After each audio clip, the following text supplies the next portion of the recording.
वक्फ संशोधन बिल लोकसभा से पास हो चुका है और अब राज्यसभा की बारी है, लेकिन इसको लेकर के अभी भी चर्चा और बहस गर्म है। कई नेता और कई मुस्लिम संगठन के लोग कह रहे हैं कि इसे माना नहीं जाएगा, बल्कि इसके खिलाफ सड़क पर एक बड़ा आंदोलन किया जाएगा। सबसे बड़ा सवाल यह है कि क्या वक्फ बिल में क्या कोई ऐसा प्रावधान है जो यह कहता हो कि मुसलमानों से उनकी मस्जिदें, उनकी मज़ारें, उनका कब्रिस्तान छीन लिया जाएगा। हमारे साथ इस वक्त समाजवादी पार्टी के नेता और विधायक अबू आजमी साहब इस वक्त जुड़ चुके हैं। स्वागत है अबू आजमी जी आपका। अबू आजमी जी, थैंक यू। क्या इस बिल में कोई ऐसा प्रावधान है जो कहता हो कि मुसलमानों से उनकी मस्जिदें छीन ली जाएंगी? ऐसा है, कहते हैं ना कि इरादा नेक खंजर का तो हो नहीं सकता। जो लोग बिल ला रहे हैं उन्होंने जितने काम किए आज तक वो मुसलमानों के खिलाफ ही काम किया, साजिश किया।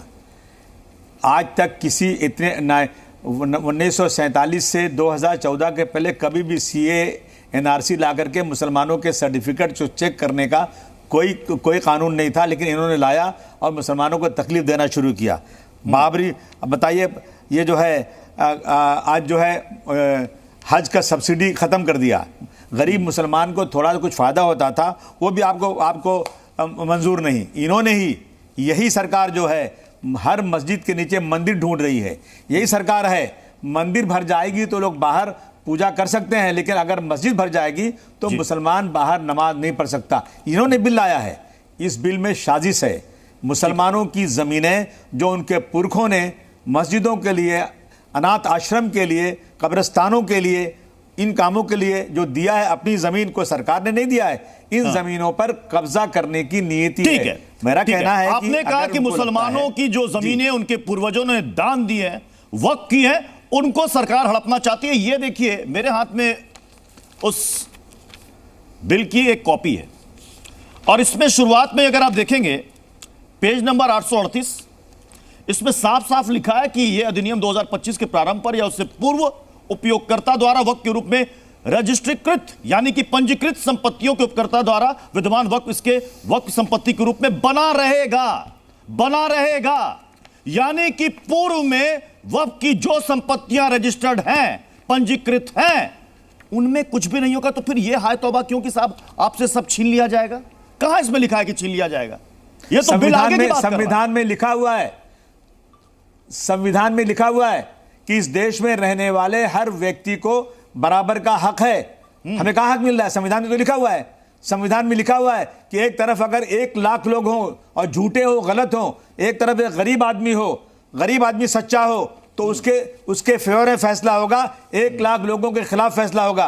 परंतु बाबरी मस्जिद का मसला, जज साहब ने कोर्ट में कहा कि हम मानते हैं कि 1949 की रात में मस्जिद में मंदिर रखी गई, ये क्राइम था। कहते हैं कि 6 दिसंबर, सुनिए ना, नहीं, मैं दे रहा हूं आपको, मैं बिल की कॉपी मेरे हाथ में है, सुनना पड़ेगा आपको। बिल की कॉपी के आधार पर मैं आपसे कह रहा हूं, सुनना पड़ेगा। नहीं, मुझे कोई ऐसा, मैं भी कह रहा हूं उसी आधार पर। प्लीज मुझे बता दीजिए। मैं संविधान में लिखे हुए अक्षर के आधार पर बात कर रहा हूं कि जब कह रहे 6 दिसंबर 92 को बाबरी मस्जिद तोड़ना क्राइम था, उसके बाद जज ने फैसला कर दिया। संविधान में लिखा है। क्यों हो रही है सर? सर वक्त क्यों हो रही है? बाबरी पर मत जाइए। बाबरी पर काफी बहस हो चुकी, बाबरी पर मत जाइए। उसी पर जाऊंगा। एक सेकंड सर, आपके बोलने पर नहीं बोलूंगा। आप मुझे डिक्टेट मत कीजिए। नहीं सर, मैं कौन होता हूं आपको डिक्टेट करने वाला? मैं वही कहूंगा जो सच्चाई है। मैं तो प्रावधान पर बात कर रहा हूं आपसे। अब मैं आपसे एक और सवाल पूछता हूं। मैं भी प्रावधान में बात कर रहा हूं। ये बताइए, वक्फ बोर्ड क्या है? प्रावधान पे बात कर रहा हूं। धार्मिक संस्था है, धार्मिक संस्था? मुझे बताइए, वक्फ बोर्ड क्या है? जी हाँ, सुनिए, आप इसको धार्मिक भी बोल सकते हैं। ये धर्म के लिए दी गई जगह। हम ये नहीं कह रहे हैं कि ये धार्मिक संस्था है, लेकिन सारी जमीनें जो है ना धर्म के लिए दी गई हैं। मुझे हिंदुस्तान में, एक सेकंड सर, मुझे वक्फ बोर्ड जैसा कोई वैधानिक संस्था किसी दूसरे रिलीजन का बता दीजिए। I am waiting. मैं सीधा कह रहा हूं कि ये जो बिल आया है, मुझे इस हिंदुस्तान के अंदर कह रहा हूं, सुनिए, वक्फ बोर्ड जैसा कोई वैधानिक संस्था किसी दूसरे रिलीजन का बता दीजिए प्लीज। I am waiting. ऐसा है कि मैं आपसे कहना चाहता हूं, सुनिए ना, वक्फ बोर्ड जो है, अब मैं तीसरे सवाल पर आता हूं। सर मैं तीसरे सवाल पर नहीं किया। सबसे बड़ी आपत्ति टच उन लोगों ने किया है जो लोग मुसलमानों को इस देश में नफरत कर रहे हैं, जो लोग मुसलमानों को बर्बाद करना चाहते हैं, उन्होंने किया। अरे आप तो सुनते नहीं, बात करना। ये वक्फ होता किस लिए सर? गरीब मजलूमों के लिए वक्फ होता है, वक्फ करने के लिए लोग, गरीब मजलूमों की सहायता के लिए सर। तो ये हमारे मुस्लिम भाई जो शिकायत कर रहे हैं कि वक्फ की संपत्ति पर कुछ लोग अवैध कब्जा करके वहां अपने वारे न्यारे कर रहे हैं, कृपया उसको दुरुस्त कर दीजिए। तो सर ये नया कानून नहीं है सर, उस कानून में कुछ सुधार है सर। उस सुधार में अगर कोई सुधार नहीं है, ये जमीन कब्जा करने का कानून है, कोई सुधार नहीं है। मेरा कहना है, कर रहा है, तो वो मुझे प्लीज बता दीजिए कि क्या हमें अकल नहीं है, क्या हमें मालूमात नहीं है क्या? अगर ये सुधार है, ये वक्त की ज़मीनों को जो नाजायज़ कब्जा छुड़ा दिया जाएगा, इससे गरीबों को फायदा होगा, तो क्या हम पागल हो गए हैं क्या? हम लोग इसका विरोध करेंगे? अबू आजमी जी, आपके पास भी ये खिलाफ है। पास भी वक्त बिल की कॉपी होगी, आपने भी उसे अच्छी तरीके से पढ़ा है। मेरे हाथ में लंबे समय से बहस चल रही है। जी हाँ, मैं देख पा रहा हूं। मुझे एक क्लॉज बता दीजिए ना सर, प्लीज एक क्लॉज, कोई सेक्शन बता दीजिए जो लिख रहा है कि सरकार ये संपत्ति हड़प लेगी, मुझे बता दीजिए।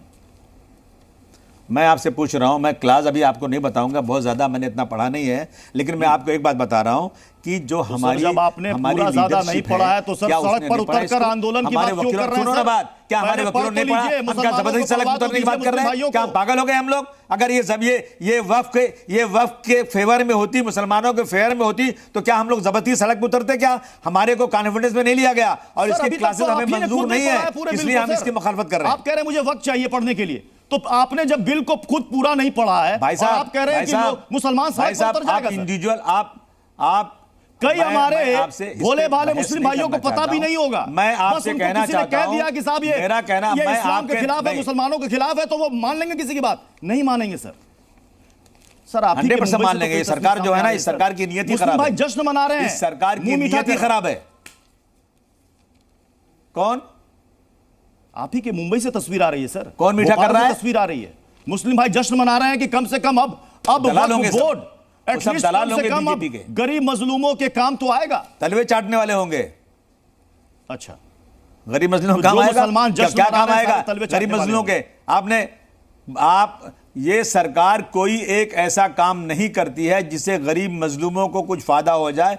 गरीब मजलूम की दुकानें बंद करा रहे हैं। ये सरकार क्या गोश्त नहीं बेच सकते, मटन नहीं बेच सकते, त्योहार आया तो ये सरकार क्या गरीबों के फायदे के लिए है? ये सरकार गरीबियों को नहीं, गरीबी की दूर नहीं, गरीबों की दूर कर रही है ना सर। गोश्त मटन पर चले जा रहे हैं, बार-बार आप बाबरी में चले जा रहे हैं। मैं इस पे चला जा रहा हूं, नाइंसाफी पे चला जा रहा हूं। इस सरकार की नीयत सही नहीं है, इसलिए ये बिल को लाया गया है कि ये जमीनों के बंदर बांट तो नीयत पूछ रहा हूं सर। मुसलमानों को अच्छा, ये देश किससे चलता है? आप ही लोग कहते हैं ना कि ये देश चलता है संविधान से चलता है, ये देश कानून से चलता है। तो देश में कानून कौन बनाता है सर? हाँ बिल्कुल 100% संविधान से ही चलता है, लेकिन ये लोग संविधान की धज्जियां उड़ा रहे हैं। संविधान में कहां चल रहे हैं? संविधान में कहां लिखा हुआ है? अच्छा, कि जो है दुकानें बंद कर दो मुसलमानों की, कहां लिखा हुआ संविधान में? सर कानून कहां बनता है, कहां पास होता है सर? आप तो इलेक्टेड मेंबर हैं विधानसभा के, कानून कहां से बनता है? सड़क पर बनाते हैं, चौराहे या गली के नुक्कड़ पर कानून बनता है, या देश की संसद में बनता है? संसद में बनता है कानून। अगर संसद में बनता है और भारत सरकार कोई कानून बनाती है तो उसको मानना हर नागरिक का फर्ज होता है कि नहीं होता है?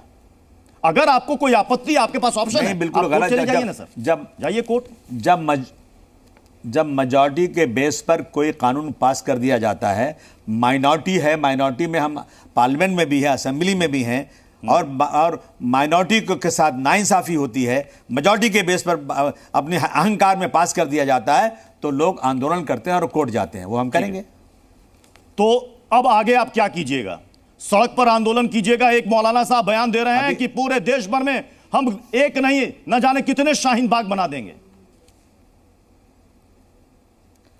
अभी मैं कोई इंडिविजुअल को ऐसा जवाब नहीं दे रहा हूं। मैं मुस्लिम personal law board, Jamaat Islami, Jamatul उलमा, रजा अकेडमी, ये लोग बैठेंगे, सर जोड़ के बात करेंगे। ये जो कहेंगे हम समझते हैं मैक्सिमम इसका मुस्लिम उसको फॉलो करेगा। और आपको लगता है कि आपकी बात मान करके मुसलमान सड़कों पर उतरेंगे? आप ही के एक सांसद ने कहा 40 करोड़ मुसलमान इसके खिलाफ हैं, और कई मुसलमान तो स्वागत कर रहे हैं, कई मौलाना स्वागत कर रहे हैं। ऐसा है ना कि बहुत से गद्दार भी होते हैं, बहुत से वफादार भी होते हैं। जो गद्दार लोग होंगे कौम के, वो स्वागत कर रहे होंगे। चलिए, आपने बिल पूरा पढ़ा नहीं और आप कह रहे हैं आंदोलन करेंगे। आज जो लोग बिल पढ़ के स्वागत कर रहे हैं आपको, आप उनको गद्दार कह रहे हैं।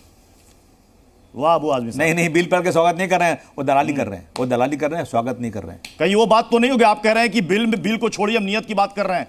कौवा कान लेकर उड़ गया तो पहले क्या देखिएगा, कौवा को पकड़िएगा या कान देखिएगा? अब आप कहेंगे तो हम कौवे देखने लग जाएंगे, क्या करेंगे? अब आप जैसा कह रहे हैं वैसे अरे करेंगे। मेरे कहने से क्या होगा, मैं आपसे पूछ रहा हूं। बिल आपने पढ़ा नहीं, कह रहे हैं कि बिल में हमने देखा नहीं, लेकिन ये नहीं, मुसलमानों के खिलाफ है। कैसे खिलाफ है बता नहीं पा रहे हैं, इसलिए मैंने पूछा। कौवा कान लेकर उड़ गया, कौवा को पकड़िएगा, कान देखिएगा कि साहब कान है कि 25 से 30 करोड़ मुसलमान इस बात से प्रभावित हैं। हमारी पूरी की पूरी कम्युनिटी इसकी मुखालफत कर रही है, और आप कह रहे हैं कि इसके अंदर कोई ऐसी चीज़ है ही नहीं है। ऐसा क्या मतलब होता है? इसके अंदर ऐसी चीज़ें हैं कि जो वही तो बता नहीं पाए ऐसी चीजें का बंदर बांट तो बार-बार देंगी पूछता और उनका रहा, हक छीन लेंगी। लेकिन आप बता नहीं पूरे पाए। देश को खैर, बेच दिया, कोई बात उन नहीं। लोगों ने कानून अबू लाया आजमी है, जी। उन लोगों ने कानून लाया है ये। जी चलिए, बहुत बहुत शुक्रिया हमारे साथ जुड़ने के लिए। ठीक है साहब।